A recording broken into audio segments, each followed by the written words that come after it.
திருச்சியில் நடக்க போகிற சட்டமன்ற இடைத்தேர்தலுக்கு கரூரில் மேடையை போட்டு அண்ணன் பிரச்சாரம் பண்ணியிருந்தார். பிரச்சாரத்துக்கு நடுவில் கரூரில் நடந்த சம்பவத்தை பற்றியும் கொஞ்சம் பேசியிருந்தார். அந்த சம்பவத்தை எப்படி அவர் குறிப்பிடுறாரு அப்படின்னா, போலீஸ் தான் இதெல்லாம் பண்ணிச்சு, எவ்வளோ கூட்டம் இருக்குது, இதுக்குள்ளே நுழையலாமா வேண்டாமா, கரூர் பக்கம் வரணுமா வேண்டாமா அப்படிங்கிறத ஏற்கனவே போலீஸ் வந்து நம்மக்கிட்ட சொல்லியிருந்தா நாம் அதுக்குள்ளே போயிருக்கவே மாட்டோம் அப்படின்னு அவர் போலீஸ் மேலே பழி போடுறாரு. போலீஸ் வந்து நினச்சிருந்தா அந்த பிரச்சாரத்தை கூட தடுத்து நிறுத்தி இருக்கலாம், அவங்களுக்கு எல்லா உரிமையும் இருக்குது. ஆனால் திட்டம் போட்டு எங்களை உள்ளே நுழைச்சிட்டாங்க, உள்ளே கொண்டு போய் போலீஸே வலுக்கட்டாயமாக இழுத்து கொண்டு போய் சொருகிட்டாங்க. அந்த கூட்டத்துக்கு நடுவில் நாங்கள் வழி தெரியாமல் உள்ளே போய் சிக்கிட்டோம், ரொம்ப கஷ்டப்பட்டு தான் வெளியே வந்தோம் அப்படின்னு அவர் போலீஸ் மேலே ஒரு பழியை போடுறாரு. அப்போது போலீஸ் தான் இது எல்லாத்துக்கும் காரணமா? இப்போது கரூரில் நடந்த தேர்தல் பிரச்சாரத்தில் ஒரு கருப்பு கண்ணாடி போட்டு நிற்கிறாரு பாருங்க, அண்ணனுக்கு பின்னாடி கை செந்தில் தெரிகிறாரு பாருங்க. அவர் ஒன்றும் கண்ணு தெரியாமல் கருப்பு கண்ணாடி போடல.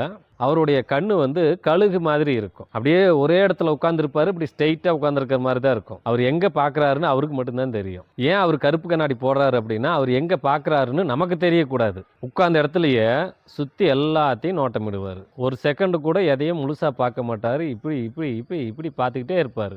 ஏன்னா பாதுகாப்புக்காக, அந்த பாதுகாப்புக்காக தான் அந்த நபரை உட்கார வச்சுருக்காங்க. அவர் மாதிரி இன்னும் நிறைய பேர் இருக்கிறாங்க. எல்லாரும் அப்படி தான் பார்த்துக்கிட்டு இருப்பாங்க, சுற்றி சுற்றி சுற்றி தேடிக்கிட்டே இருப்பாங்க. எந்த அசம்பாவிதமும் நடக்காமல் தடுக்கிறதுக்கு தான் அந்த செக்யூரிட்டி ஃபோர்ஸு அவங்களுக்கு அந்த கருப்பு கண்ணாடியை கொடுத்து காதில் ஒரு மைக்கும் கொடுத்துருப்பாங்க. அது ஒரு ஃபோன் தான். நம்ம போலீஸ் எல்லாம் ஒயர்லெஸ் ஃபோனு யூஸ் பண்ணுறாங்க இல்லையா, அந்த மாதிரி அதுவும் ஒரு ஒயர்லெஸ் ஃபோன் தான். அதில் எல்லாருமே கனெக்டடாக தான் இருப்பாங்க.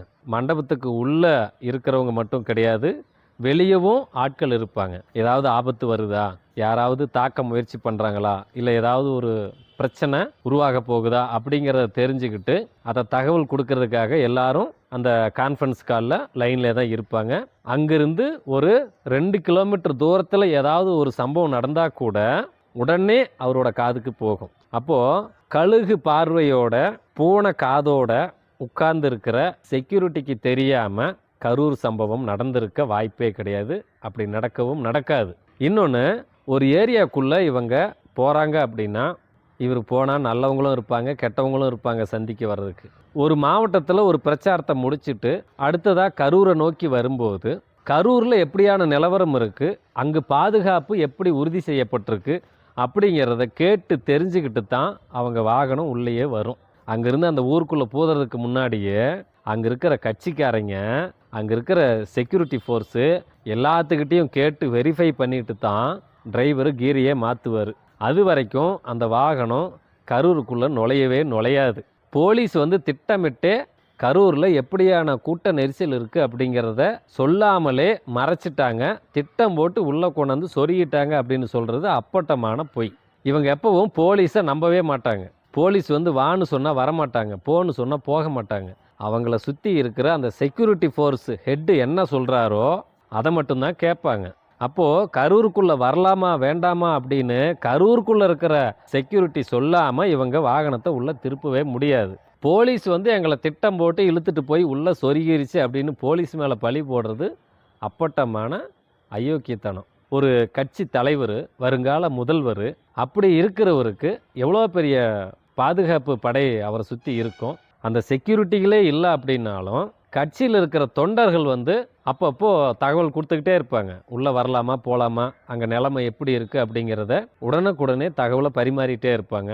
எதுவும் தெரியாமல் போலீஸை நம்பி உள்ளே வந்து நான் மாட்டிக்கிட்டேன் அப்படின்னு சொல்கிறது பொய், அப்பட்டமான பொய். அந்த கேரவன் வாகனம் உள்ளே வந்து நிறுத்துறதுக்கு முன்னாடியே ஒருத்தரை தூக்கிட்டு போகிறாங்க, உயிருக்காக போராடிட்டு இருக்காரு, அவர் தூக்கிட்டு போகிறாங்க. அப்போ தான் பேச ஆரம்பிக்கும் போதே ஒருத்தரை தூக்கிட்டு போகிறாங்க. பேச பேச 1 2 3ன்னு எண்ணிக்கை அதிகரிச்சுட்டே இருக்குது. அப்போ ஒவ்வொருத்தரையாக தூக்கிட்டு போயிட்டே இருக்கிறாங்க. சுற்றி இருக்கிற அந்த செக்யூரிட்டி ஃபோர்ஸ் இருக்குல்ல, அவங்க யாருமே தகவல் கொடுக்கலையா, அண்ணா இப்படி ஒரு சூழல் இருக்குது, ஒருத்தர் மயக்கம் போட்டு விழுந்துட்டாரு, ஒருத்தர் எந்திரிச்சு நடக்கிறாரு, ஒருத்தர் குதிக்கிறாரு, ஒருத்தர் நசுங்கி செத்துட்டாரு அப்படின்னு அந்த செக்யூரிட்டி ஃபோர்ஸ் வந்து அங்கே நடக்கிறத லைவாக கொடுத்துக்கிட்டே இருப்பாங்க தகவலை. தெரியாமலே உள்ளே வந்து மாட்டிக்கிட்டேன் அப்படிங்கிறது அப்பட்டமான பொய்ங்க.